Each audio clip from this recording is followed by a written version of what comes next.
Ibihe vyiza bakunzi ba Minembwe TV, uyu n'umwanya makuru. Umunsi w'ejo habaye intambara mu gace ka Biraro Mbiri Mikenke, vyatumye abaturage b'Afurero batuye mu Gwitsakunku nabo bahunga. Gusa bivuga ko twigwanto yabashe gusubizayo ivyo bitero vyaza bagabweho na ba Mayimayi, Ede Tabara n'abandi bose ufatikanya mu kugwanya cyangwa se mu guteza akavuyo muri kara karere ka Minembwe n'ahandi hatandukanye. Ibibaye nyuma yaho twigwanto yakuye FARDC mu gace ka Minembwe, akaba ariyo igenzura kariya gace nkuko tubikesha amakuru atandukanye. Umuturage umwe uri mu karere ka Mikenke yavuze ko intambara yabaye mu gitondo karekare cya 11 aho abaturage baje kuva mu mazu yabo ndetse n'abari bari mu nkambi ya Mikenke babasha guhunga, ariko ngo ituze rikaba ryamaze kugaruka.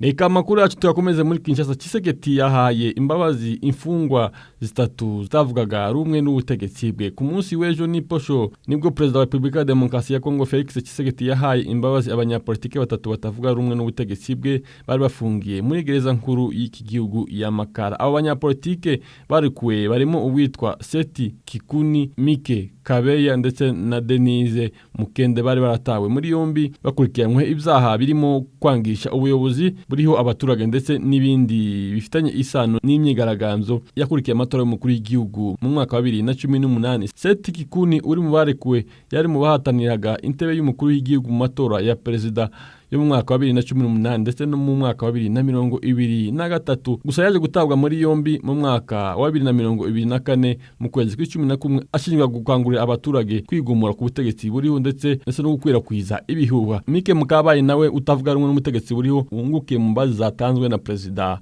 wa Kongo kimwe na Denise Mukende nawe washinjwaga kuba inyuma y'ibiganiro byasebyaga perezida Tshisekedi. Mike Mukabayi nawe utaravugaga rumwe n'ubutegetsi buriho wungukiye mu mbazi zatanzwe na perezida wa Republika ya Demokarasi ya Kongo. Denise Mukende nawe washinjwaga kuba inyuma y'ibiganiro byasezwaga perezida wa Kongo Tshisekedi n'ubuyobozi bwe byakorerwa ku mbuga nkoranyambaga. Irekugwa ry'abanyapolitike batandukanye batavuga rumwe n'ubutegetsi bwa Kinshasa ribaye nyuma y'igihe gito undi utaruvugaga rumwe n'ubutegetsi bwa Tshisekedi Jean-Jacques Kabundi arekuwe ku itariki ya mbere y'ukwezi kwa kabiri uyu mwaka turimo. Reka amakuru yacu tuyakomeze kuri inkuru ivuga ko M23 yigaruriye utundi duce ko muri territoire ya Walungu. Ingabo za Republika ya Demokarasi ya Kongo zifatikanje n'umutwe wa Wazalendo ziri mu migwano ikomeye n'umutwe wa M23 mu duce twa Bwahungu na Munzinzi duherereye muri territoire ya Walungu. Iyi migwano yatangiye kuba guhera ku munsi w'ejo tariki ya mbere y'ukwezi kwa gatatu. Amakuru avuga ko iyi migwano yatangiye mu rukerera rwo ku munsi w'ejo masaha y'isa 12 z'igice za mu gitondo, ubwo abaturage benshi bari bakiryamye, hanyuma bakaza kumva ibisasu bitangiye guturitswa hejuru y'amazu yabo ndetse bimwe bikagwa ku mazu yabo. Nyuma y'uko M23 ifashe centre ya Walungu Kashanja, kuri abaturage batuye mu duce duturanye n'imigwano bari mu bwoba bukabije cyane, ndetse benshi muri bo batangiye kuva mu ngo zabo bakaja gushaka ubuhungiro mu duce turimo amahoro nkuko ikinyamakuru Daily Monitor kibitangaza.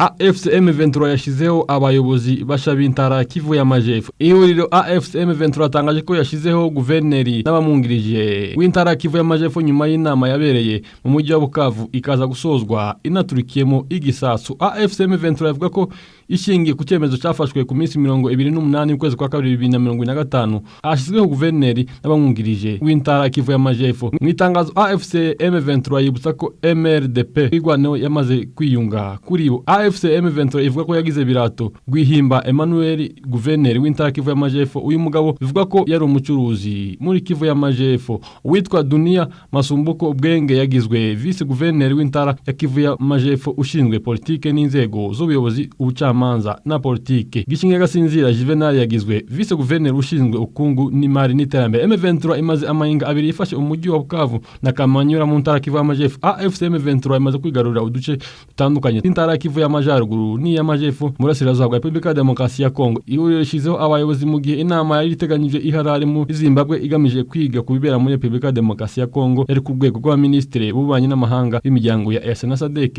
itabaye. Reka amakuru yacu tuyakomeze kuri inkuru ivuga ko abasirikare 55 bahunze M23 bakatiwe ubwo gufa. Urukiko rw'igisirikare cya Republika ya Demokarasi ya Kongo rukorera mu mujyi wa Butembo mu ntara ya Kivu y'Amajyaruguru rwakati abasirikare 55 igihano cy'urupfu rubashinja guhunga umutwe witwaje intwaro wa M23 kuko byasobanura n'umushinjacyaha Major George Nkuwa. Aba basirikare bafatiwe mu bice bitandukanye bahunze mu gihe bari bahanganye n'abagwanyi ba M23 muri territoire ya Lubero. Usibye icyaha cyo guhunga umwanzi, aba basirikare bashinjwaga harimo n'ibindi byaha birimo gusahura, gufata ku ngufu, ubwicanyi n'ubuhotozi bakoreye mu nzira banyuzemo bava ku rugamba. Major Nkuwa yagaragaje ko iki gihano aba basirikare bakatiwe kizaba isomo kuri bagenzi babo, bazirikana ko imyitwarire myiza ari yo nkingi igisirikare cyubakiyeho. Yagize ati imyitwarire myiza ni umubyeyi w'igisirikare, tuzashakisha abasirikare bose bafite imyitwarire mibi, abava ku rugamba batabiherewe uburenganzira, abahunga umwanzi n'abarenga ku mabwiriza ku rugamba. Muri rusange muri urukiko rwa gisirikare rwa Butembo haraburanishwa abasirikare 66 bashinjwaga guhunga M23, bamwe bakatiwe igifungo cy'imyaka iri hagati y'ibiri n'itanu. Hari n'abandi bagizwe abere, abandi batandatu urukiko rugaragaza ko rudafite ububasha bwo kubaburanisha. Metre Gilles wunganira abantu basirikare yatangaje ko abakatiwe bazajurira kuko barenganye. Yagaragaje ko urukiko rukwiye gusesengura neza ibimenyetso bya buri ruhande. Umutwe wa M23 washikirije u Rwanda abagwanyi wafashe ba FDLR mu ntambara bahanganye mu leta ya Republika Demokarasi ya Kongo. Zabaye none nipacho ku munsi umwe w'ukwezi kwa gatatu umwaka wa 2025 mu gikorwa cyakozwe n'umutwe wa M23 cyo gushikiriza u Rwanda abagwanyi ba FDLR bafatiwe mu migwano yari ishamiranyije umutwe wa M23 ndetse n'ingabo za Republika Demokarasi ya Kongo FARDC, FDLR, SADC ndetse n'abacancuro. Brigadier General Gakwerere Ezekiel uzwi ku yandi mazina nka Sibomana Stani Julius Mokoko cyangwa se Sibo Stani wari mu bayobozi bakuru ba FDLR uri mu bashikirijwe u Rwanda. Abafashwe n'abagwanyi 14 bose hamwe ndetse harimo n'ufite ipeti riri hejuru cyane Brigadier General Gakwerere Ezekiel, akaba ari no mu bari bayoboye umutwe wasize ukoze genocide yakorewe abatutsi mu Rwanda. Uwishaka Saddam w'imyaka 27 wari umwe mu bagwanyi ba FDLR yavuze uko batekerezaga u Rwanda. Yagize ati batubwiraga ko abanyarwanda ari abantu bica cyane ndetse bagira n'ivangura. Umuyobozi wa brigade ya 509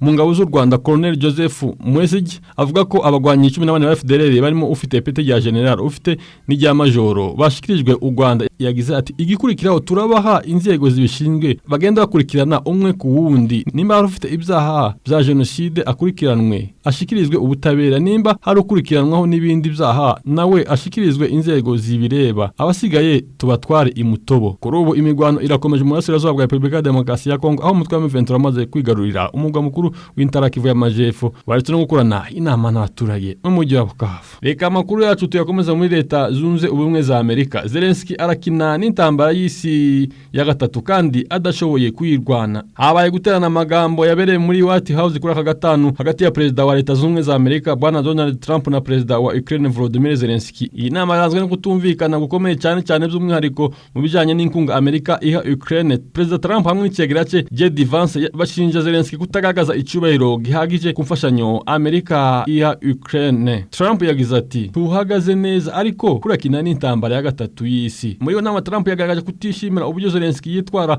amubwira amagambo akomeye ati tuhagaze neza muri iki gihe ariko kurakina n'ibishobora kuvamo intambara ya gatatu y'isi, ko tubikesha VOA.com. Trump yavuze ko Zelensky adafite icyifuzo gihamye cyo kugera ku mahoro ndetse ashimangira ko Ukraine ifite amahitamo abiri: wahitamo kugirana amasezerano natwe cyangwa se ukisanga uri wenyine. Urugamba uzarugwana wenyine kandi sintegeza ko ruzaba rworoshe kuri wewe. Icyegera cya Perezida Trump JD Vance nawe yashinje Zelensky kutagira ubushake bwo gushimira Amerika bamufashije. Amaza nimba hari igihe na kimwe yigeze agaragaza ishimwe.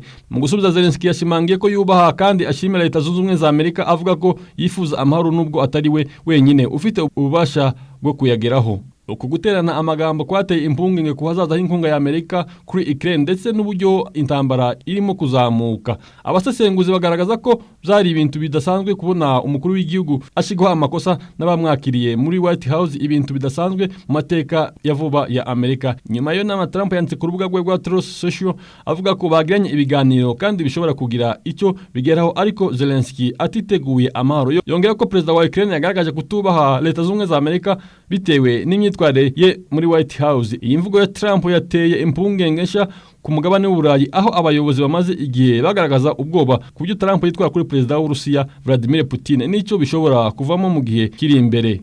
Ku rundi ruhande Ukraine ikomeje gusaba ubufasha bwa gisirikare no gukomeza guhabwa inkunga mu gihe intambara n'Urusiya imaze imyaka 3 ikomeje gukaza umurego. Reka amakuru yacu tuyakomeze kuri inkuru ivuga ngo Papa Francis akomeje kunyura mu nzira y'umusaraba. Papa Francis ari guhangana n'ikibazo gikomeye cy'ubuhumekero aho yashizwemo imashini imufasha guhumeka nyuma yo kugira ikibazo cyo guhumeka bigoranye. Papa Francis umusaza w'imyaka 88 ari gukomeza guhangana n'ikibazo gikomeye cy'ubuhumekero nyuma yo kugira ikibazo cyo guhumeka na gatanu ku minsi 28 ukwezi kwa kabiri uyu mwaka turimo ubwo yari mu bitaro bya Gamel i Roma. Nkuko byatangajwe n'ibiro by'itangazamakuru i Vatican, iyi ndwara yaje nyuma y'ibibazo z'ubuhumekero bimaze igihe birimo na pneumonia. Papa Francis yaramaze amayinga arenga 2 mu bitaro aho yavugwaga indwara zifitanye isano n'ubuhumekero. Abaganga basobanuye ko iki kibazo cyageze ku rwego rwo hejuru yawe n'ibibazo byo guhumeka bigoranye bigatuma anagira n'ikibazo cyo kuva no kuribwa mu gifu. Nyuma yo kubona ko ubuzima bwe buri mu kaga, abaganga bahise bafata umwanzuro wo gushira Papa Francis ku mashine imufasha guhumeka, ariko abaganga bemeza ko atigeze yinjizwa umwuka mu buhumekero intubation, ahubwo yambitswe agafukamunwa kabugenewe. Nubwo byagenze gutyo, abaganga bemeza ko bifata amasaha 28 kugeza kuri 48 kugira ngo hamenyekane neza uko ubuzima bwe buhagaze. Ibiro by'itangazamakuru za Vatican zatangaje ko Papa Francis akomeje kuba maso kandi yumva neza ibiri kumubaho. Gusa umuvugizi wa Vatican yavuze ko ubuzima bwe bugikurikiranwa hafi kuko atari yatangazwa ko akize neza. Papa Francis afite amateka y'indwara y'ubuhumekero kuva akiri muto. Yigeze kugira pneumonia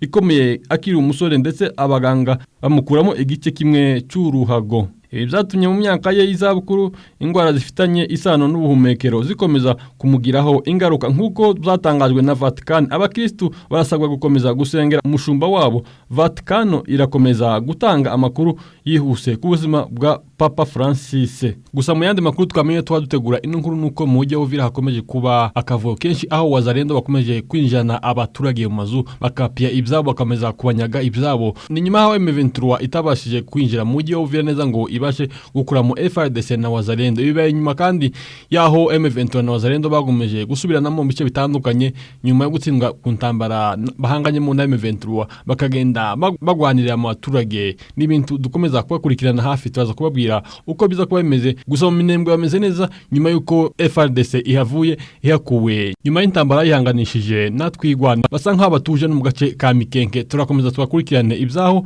kuko dufiteyo umunyamakuru ukomeza kutubwira uko ibyaho bimeze. Nimba utarakora subscribe turagusaba kuyikora wakoze kubana natwe muri amakuru yacu Minembwe TV. Nkunda Yohani Dusere.